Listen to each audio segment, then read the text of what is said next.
శుక్లాంబరధరం విష్ణుం శశివర్ణం చతుర్భుజం ప్రసన్నవదనం ధ్యాయేత్ సర్వవిఘ్నోపశాంతయే. ఓం గం గణపతయే నమః. ఓం శ్రీమాత్రే నమః. ఓం శ్రీ గురుభ్యో నమః. మా ఆది ఆస్థాలను చూస్తున్నటువంటి మీ అందరికీ నా హృదయపూర్వక నమస్కారాలు. నేను మీ డాక్టర్ వాడేరు ఆదినారాయణరావు. ఇప్పుడు మనం 21 జూన్ 2026 నుండి 27 జూన్ 2026 అంటే ఏంటంటే ఈ వారం రోజులు జూన్ నెలలో 12 రాసుల వారికి ఎలా ఫలితాలు ఉంటాయి, వాళ్ళు ఇచ్చే ఫలితాలు ఎలా ఉంటాయి, 12 రాసుల వారికి ఫలితాలు తెలుసుకుందామండి. సింహరాశి వారికి ఏం భయపడే అవసరం లేదండి. కేతు ఉన్నా, ప్రతిభావంలో చంద్రుడు ఉన్నా, శని చూసినా భయపడే అవసరం ఎప్పుడు భయపడరు. అవుతంటే ఆర్థికంగా కొద్దిగా చిన్న చిన్న ఇబ్బందులు పడతారండి. అదే కుటుంబాల సమస్యలను, అంటే బంధువులకి ఇబ్బంది కలగడమనో, అంటే మీకు స్పీడ్గా ఉన్నవారు కాస్త భయపడిపోవడమో, భయంతో కూడినటువంటి భక్తితో కలగడమో అంటాం కదా, ఆ భక్తి ద్వారా మీకు సక్సెస్ అవ్వడం జరుగుతుంది. ఎందుకంటే చంద్రుడు 12వ ఇంటి వాడు 2వ భావంలో ఉండి శని చేసి చూడబడుతున్నాడు అంటే మీరు 27వ తారీఖు 26వ తారీఖుల్లో మీ రాశిలో వాళ్ళు ఫారిన్ కంట్రీస్ కూడా వెళ్ళడానికి రెడీ అవ్వాల్సిందే. కానీ డబ్బులు బాగా ఖర్చు పెట్టి వెళ్తారు. కానీ ఇక నుంచి చూడండి ఎలా ఉంటుందో. 4th భావాన్ని గుడి చూడడం వల్ల సంగీతం బాగా వస్తుంది మీకు. అంటే కళారంగంలో మీకు మీరే సాటి. భరతనాట్యం కూడా మీకు వస్తుంది, ఆల్రెడీ మీరు ఉన్నారు. అలా కాకుండా జ్యోతిష పండితులు, ఆస్ట్రాలజర్స్ అంటాం కదా, వాళ్ళకి ఎక్సలెంట్. మీరు ఏం చెప్తే జరుగుతూ ఉంటుంది. అంతేకాకుండా 4th భావం హ్యాపీగా ఉంది కాబట్టి హాయిగా దర్జాగా కాలు మీద అదే ఇలా హ్యాపీయెస్ట్ పర్సన్గా ఉంటారు. మీరు ఇంతకుముందుకు చాలా కష్టపడేవారు కదా, సుఖపడే తత్వం మీకు ఉంటుంది అని చెప్పచ్చు. అవునా? అంతేకాదండి, మీకు ఒక అదృష్టం ఏంటంటే తల్లి గారికి బాగుండడము. అలాగే మీరు కొంతమంది మీ దాంట్లో రైతులు ఉన్నారు, వాళ్ళకి చాలా బాగుంటారు.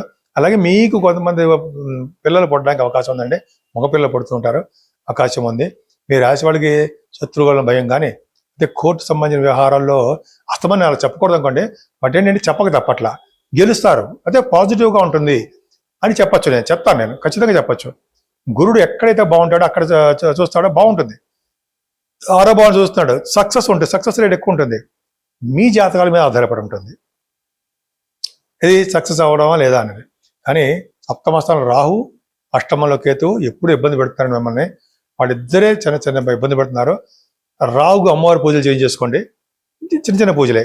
అమ్మవారి శనీశ్వరుడికి సంబంధించింది ఆల్రెడీ శనీశ్వరుడు గురుదృష్టి పెట్టాడు కాబట్టి భగవంతుడు నీటి వలన గండం కానీ, రోడ్డు ప్రమాదాలు కానీ, లేకపోతే ఎలక్ట్రిక్ షాక్స్ అంటారు సార్, అవేనీ ప్రమాదాలు ఉండవు. కాదంటే 8వ స్థానం కాబట్టి ఆలస్యాలు అవుతూ ఉంటాయి, ప్రతి పని ఆలస్యం అవుతుంది. ఓం శం శనీశ్వరాయ నమః అని పూజ చేసుకున్నా చాలు. అంతేకాకుండా 9th హౌస్ లార్డ్ 10th హౌస్లో ఉన్నాడు. మీరు చేస్తున్న ప్రతి పనిలోనూ మీరు ముందంజలో ఉంటారు. గుర్తింపు, గౌరవము, మర్యాద ఉంటాయి ఖచ్చితం. అంతేకాదండి, భాగ్యస్థానం బాగుందంటే రియల్ ఎస్టేట్ వ్యాపారాలు, మీ ఏ వ్యాపారం చేసినా, ఎలక్ట్రికల్ వ్యాపారాలు, ఆటోమొబైల్స్, ఫార్మా రంగాలు బ్రహ్మాండంగా ఉంటాయి. తీర్థయాత్రలు చేస్తారు. దశమంలో కుజుడు అంటే మాట్లాడండి.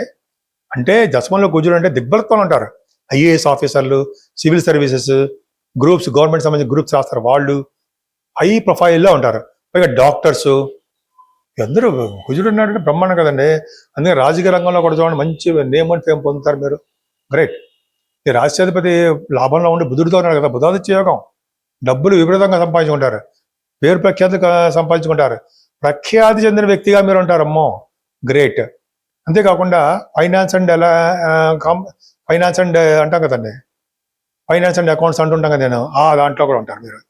గురు ప్రభావం, దైవ దర్శనాలు, సన్మానాలు, మంచి బాగా డబ్బులకి బాగా లేవుట్ లేకుండా విపరీతంగా దేవుడి కోసం ఎంతైనా సరే ఖర్చు పెడతారు. అది మీరు యొక్క నేచర్. ఎక్సలెంట్. అది బ్రహ్మాండంగా ఉన్నారు. నమస్కారం అండి, నా పేరు వాడేరు ఆదినారాయణరావు.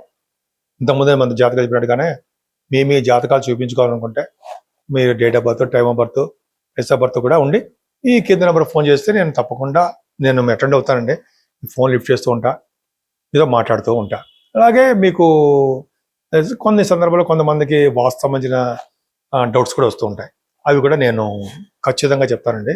అసలు ముఖ్యంగా 12 రాసుల వారు తీసుకోవాల్సిన జాగ్రత్తలు కానీ చేయవలసిన పూజలు కానీ ఏమైనా ఉన్నాయా ఈ వారంలో చెప్పుకుందామండి. 12 రాసుల వారికి చేసుకోవాల్సినది చాలా ఉన్నాయండి. ముఖ్యంగా ఈ నెల అంటే 24వ తారీఖున దశమి వస్తుంది. ఆ దశమి అంటారంటే దశ పాప హర దశమి అంటాం. 10 రకాలైనటువంటి పాపాలు హరించే దశమి అంటాం. ఆ రోజు విష్ణుమూర్తిని పూజించాలి. అలాగే దానాలు చేసుకుంటూ ఉండాలి. ఆ రోజు పగల భోజనం చేయొచ్చు అనుకోండి, చేసి ఈవినింగ్ ఉపవాసం ఉండాలి. సో దశపాప హర దశమిలో ఉండడం వల్ల మన అంటే వాక్కు ద్వారా, కంటి ద్వారా, మనసు ద్వారా అంటాం కదా, మనం చెప్పుకుంటూ ఉంటాం కదండి పాపాలు. ఆ పాపాలన్నీ హరించే దశమి అంటాం మనం. ఆ రోజు చేసుకునే పుణ్యాలన్నీ కూడా అంటే దానాలు కానీ, దానం అంటే మంచినీళ్ళ దానం కానీ, అన్నదానం కానీ, వస్త్రదానం కానీ, బంగారు దానం కష్టం అనుకోండి, కొంతమంది అలా దానాలు చేసుకుంటూ ఉండడం. అలాగే శివుడి అభిషేకాలు, విష్ణువుని పూజించడం ఖచ్చితం. అంత పవర్ఫుల్ దశమి అండి బాబు. సంవత్సరానికి ఒకసారి వస్తుంది. అది కూడా జూన్ నెలలోనే వస్తుంది. దశపాప హర దశమి అంటాం. ఇట్టి పద్ధతులను దశమిని వదలకండి. 12 రాసుల వారు చేసుకునే పూజలు ఇవే. అందుకని విష్ణుమూర్తిని తులసి దళాలతో కానీ లేకపోతే మల్లెపూలతో పూజించడం వల్ల అద్భుతమైన ఫలితాలు ఉంటాయి. దాని తర్వాత వచ్చేది ఇది ఏకాదశి. పర్ఫెక్ట్ ఏకాదశి, చాలా బ్రహ్మాండమైన ఏకాదశి. అలాగే శ్రీరామచంద్రుడికి, లక్ష్మణుడికి సంబంధించినటువంటి ఇది కూడా ఉంటుంది కదండి. అది ఒకసారి నేను చెప్తాను, వీడియోలో కూడా చెప్పుకుందాం. దశపాప హర దశమి తర్వాత శ్రీరామచంద్రుడికి సంబంధించినవి ఉన్నాయి. అదే కాకుండా మనము ఏకాదశి పూట కంప్లీట్గా ఉపవాసం ఉండడం చాలా మంచిదండి. ఏకాదశి ఉపవాసం వలన యమకింకర్లు భయపడతారట మన దగ్గర రావడానికి. ఎంత పవర్ చూడండి. అంటే విష్ణు ఆరాధన చేసుకోవాలి ఆ రోజు. అంటే మనం ఏమీ తినకుండా ఉండకూడదండి. ఫ్రూట్స్ తినచ్చు, పాలు తాగొచ్చు. అలాగే బియ్యం అంటే తెలుసుకుంటే రైస్ని భిన్నంగా చేయడం, అంటే ఉప్పిడి పిండి చేసుకొని ఉండలేని వాళ్ళు మార్నింగ్ అంటే మధ్యాహ్నం తినచ్చు, రాత్రి కూడా తినచ్చు. ఆ రోజు అన్నం తినకూడదు. అన్నంలో మనకి ఆ రోజు అన్నంలో రాక్షసులకు సంబంధించిన పవర్ ఉంటుంది అని చెప్పి అంటాం అనమాట. సో కాబట్టి అన్నం తినరు అంటాం, కానీ అన్నం తింటూ ఉంటుంది తప్పదనుకోండి. కొంచెం చిన్న దోషాలు అన్నీ పరిహారం అవ్వడం కోసం ఈ పూజలు చేసుకోవాలి. పర్ఫెక్ట్గా దశమి, ఏకాదశి 24వ తారీఖు, 25 24th and 25th డేట్స్ మర్చిపోకండి. మీరు డైలీ రాసుకోండి. మిగతా రాసుకుంటారు కానీ మీ బ్రెయిన్లోనే ఉంది. సరే, మరి తర్వాత 27th శనీశ్వరుడు త్రయోదశి. శని త్రయోదశి పూట ఎవరైతే శనీశ్వరుని పూజిస్తారో, అంటే శనీశ్వరుడు పూజించడం అంటే మీకు తెలిసిందే. నూనెతోటి అభిషేకం చేయడము, 11 ప్రదక్షిణాలు చేయడము, దీపం వెలిగించడము, స్వామివారిని ఖచ్చితంగా పూజిస్తూ ఆంజనేయ స్వామివారిని ఎవరైతే పూజిస్తారో ఆయనకి ఒంటికి సింధూరం రాయించడం కానీ, వడమాల కానీ, లేకపోతే ఏమో తమలపాకులతో పూజలు కానీ, అలాగా ఆయన దగ్గర దీపం పెట్టి 11 ప్రదక్షిణాలు, 41 ప్రదక్షిణాలు శక్తి కొలత చేస్తూ ఉంటాం కదా మనం. నేను చేస్తుంటాం కంటే అలా చేసిన వారికి శని వలన వచ్చే దోషాలు ఖచ్చితంగా పటాపంచలేపై అదృష్టం కలుగుతుంది. అదే రోజు శివాభిషేకాలు చేసుకోవడం మర్చిపోకూడదు.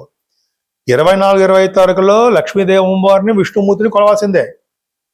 అలాగే శనివారం శని త్రయోదశి రోజు వెంకటేశ్వర స్వామి వారిని కూడా పూజించాలి. అమ్మవారిని పూజించాలి, లక్ష్మీ అమ్మవారిని, పద్మావతి అమ్మవారిని పూజించాలి. ఎంత పవర్ చూసారా. 24, 25, 27వ తారీఖుని, 26 శుక్రవారం అమ్మవారు.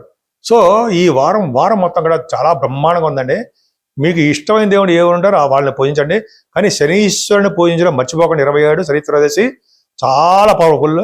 ఆయన పూజించడం జ్యేష్ఠ మాసంలో వచ్చే అమావాస్య తర్వాత వచ్చే ఈ త్రయోదశి కాబట్టి బ్రహ్మాండం పవర్ఫుల్గా ఉంటుంది. పౌర్ణమి ముందర అన్నమాట చెప్పుకోవాలి. పౌర్ణమి ముందర వచ్చేటువంటి ఈ త్రయోదశి అని చెప్తాం. అలాగే దశమి, ఏకాదశి పర్ఫెక్ట్గా ఉన్నాయండి. మీరు చేసుకోండి, చాలా మంచి ఫలితాలు పొందుతారు. దశ పాపాలు మనం చేసుకున్న 10 రకాలైన పాపాలు ఉంటాయి. ఆ పాపాలన్నీ హరించిపోతాయి హరి వల్ల. హరినామ సంకీర్తన చేసిన వాళ్ళకి, హరినామ సంకీర్తన అంటే నారాయణ అని, వాసుదేవ అని, గోవింద అని, హరి హరి హరి అని పూజించిన వారికి కూడా పాపాలన్నీ హరించి తీరతాయని చెప్పి అంటాం.